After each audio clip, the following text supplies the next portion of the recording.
So మీరు Poco F2లో ఎలాంటి specs ఉంటే బాగుంటుంది, మీ ఎక్స్పెక్టెడ్ స్పెక్స్ లిస్ట్ని అయితే కింద కమెంట్ సెక్షన్లో కమెంట్ చేయండి.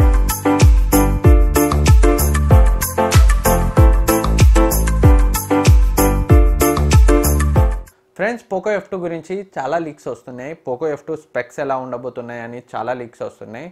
కానీ అవన్నీ నిజమైన స్పెక్స్ అయితే కాదు. అఫిషియల్గా పోకో నుంచి ఎలాంటి హింట్ కూడా లేదు మనకి పోకో F2 రాబోతున్నట్లు. కాకపోతే పోకో F2 అయితే 2019 ఫస్ట్ క్వార్టర్లో లేదా సెకండ్ క్వార్టర్లో అయితే వచ్చే ఛాన్సెస్ ఉన్నాయి. ఒకవేళ పోకో F2 వస్తే ఈ పోకో F1లో ఎలాంటి ఇష్యూస్ సాల్వ్ అయితే బాగుంటుంది, ఎలాంటి ఇంప్రూవ్మెంట్స్ ఉంటే బాగుంటుంది అన్న దాని గురించి ఈ వీడియోలో డిస్కస్ చేద్దాం. సో ఫ్రెండ్స్, ఇది నా పర్సనల్ ఒపీనియన్. ఎందుకంటే ఈ పోకో F1ని నేను ఒక 4 months నుంచి అయితే యూజ్ చేస్తున్నాను. సో అందుకే ఈ పోకో F1తో కంపేర్ చేస్తే పోకో F2 ఎట్లా ఉంటే బాగుంటుంది అనేది నా పర్సనల్ ఒపీనియన్స్. సో దాని గురించి ఈ వీడియోలో మనం డిస్కస్ చేద్దాం. సో పోకో F2లో వైడ్ వైన్ L1 సపోర్ట్ అయితే ఉండాలి. ఎందుకంటే పోకో F1లో మనకి వైడ్ వైన్ L1 సపోర్ట్ అయితే ఇంకా కూడా రాలేదు. సో పోకో F2లో వైడ్ వైన్ L1 సపోర్ట్ అయితే డెఫినెట్గా ఉండాలి. అండ్ నెక్స్ట్ పోకో F2లో మనకి సూపర్ AMOLED డిస్ప్లే ఉంటే బాగుంటుంది. సో వాళ్ళు అగ్రెసివ్ ప్రైస్తో వస్తారు కాబట్టి సూపర్ AMOLED డిస్ప్లే పాసిబుల్ అవ్వచ్చు, అవ్వకపోవచ్చు. సో ఎందుకంటే ఈ పోకో F1లో డిస్ప్లే అయితే చాలా పూర్ డిస్ప్లే అని చెప్పొచ్చు. ఈ మధ్యకాలంలో 15,000 ప్రైస్ రేంజ్లో వచ్చిన ఫోన్స్లో మంచి డిస్ప్లే ఉంది. కాకపోతే ఈ పోకో F1లో డిస్ప్లే అయితే నాకు అంత నచ్చలేదు. నేను ఒక 4 months నుంచి యూజ్ చేస్తున్నాను. సో పోకో F2లో మంచి సూపర్ AMOLED డిస్ప్లే ఉండాలి. ఒకవేళ కనీసం అది పాసిబుల్ కాకపోతే మంచి క్వాలిటీతో IPS డిస్ప్లే అయినా ఉండాలి. సో పోకో F2లో మనకి సూపర్ AMOLED డిస్ప్లే ఇస్తే కనుక వాళ్ళు in display finger print censor ఇచ్చే ఛాన్స్ అయితే ఉంది. ఎందుకంటే AMOLED డిస్ప్లేస్లో మాత్రమే ఇన్ డిస్ప్లే ఫింగర్ ప్రింట్ అనేది వర్క్ చేస్తుంది.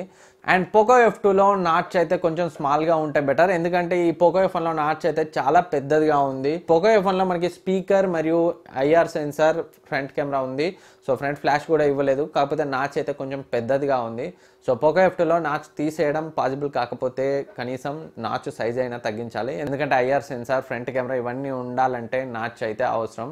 సో ఈవెన్ ఫ్రంట్ ఫ్లాష్ ఇవ్వాలనుకున్నా కానీ నాచ్ అయితే అవసరం. సో అవన్నీ సెట్ అయ్యేలా నాచ్ సైజ్ తగ్గిస్తే బాగుంటుంది. సో అవసరమైన దానికంటే ఈ పోకో F1లో నాచ్ అయితే కొంచెం పెద్దదిగా ఉందని నాకు అనిపించింది. సో ఈ పోకో F1లో బెజల్స్ అయితే చాలా థిక్గా ఉన్నాయి. పర్టికులర్గా బాటమ్ ఏరియాలో చిన్న అయితే చాలా పెద్దదిగా ఉంది. సో F2లో వీళ్ళు బెజల్స్ సైజ్ని కొంచెం తగ్గిస్తే బాగుంటుంది. ఈ పోకో F1 మనకి ప్లాస్టిక్ బాడీతో వచ్చింది. So even Poco F2 plastic బాడీతో వచ్చినా, ఎందుకంటే అగ్రెసివ్ ప్రైస్తో వస్తాయి కాబట్టి వాళ్ళు గ్లాస్ బ్యాక్ అయితే ఇవ్వలేరు. కానీ గ్లాస్ లాంటి ప్లాస్టిక్ ఇస్తే బాగుంటుంది అనేది నా ఒపీనియన్. మీ ఒపీనియన్ కూడా కింద కమెంట్ సెక్షన్లో కమెంట్ చేయండి. అండ్ ప్రాసెసర్ గురించి మాట్లాడుకుంటే స్నాప్డ్రాగన్ 855 ప్రాసెసర్ని అయితే వీళ్ళు 3 months ఫస్ట్ క్వార్టర్లో ఫోన్ని లాంచ్ చేస్తే ఇవ్వడం సాధ్యం కాకపోవచ్చు.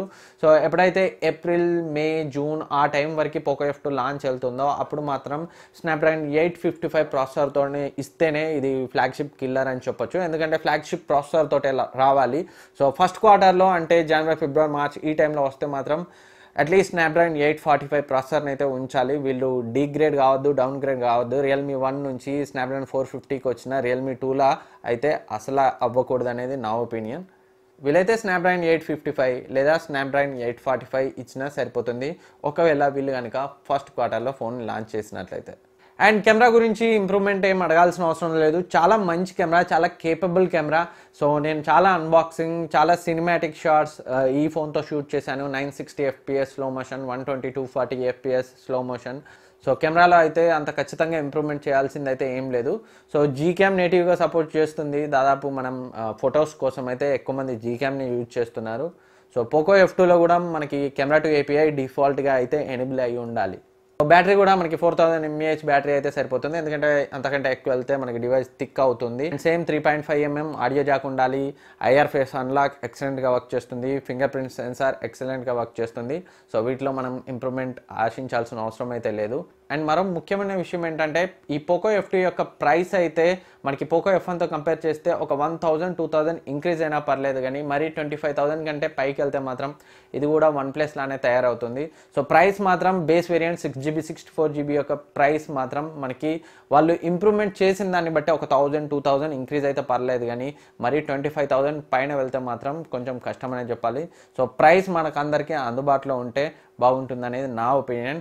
సో ఫ్రెండ్స్, ఇవి పోకో F2లో నేను ఎక్స్పెక్ట్ చేసేవి. సో మీరు పోకో F2లో ఎలాంటి స్పెక్స్ ఉంటే బాగుంటుంది, మీ ఎక్స్పెక్టెడ్ స్పెక్స్ లిస్ట్ని అయితే కింద కమెంట్ సెక్షన్లో కమెంట్ చేయండి. ఫ్రెండ్స్, ఈ వీడియో మీకు యూజ్ అవుతుంది అనుకుంటున్నాను. ఈ వీడియో మీకు నచ్చితే లైక్ చేయండి, సబ్స్క్రైబ్ చేయండి, మీ ఫ్రెండ్స్కి షేర్ చేయండి. Thank you for watching. Next వీడియోలో మళ్ళీ కలుద్దాం.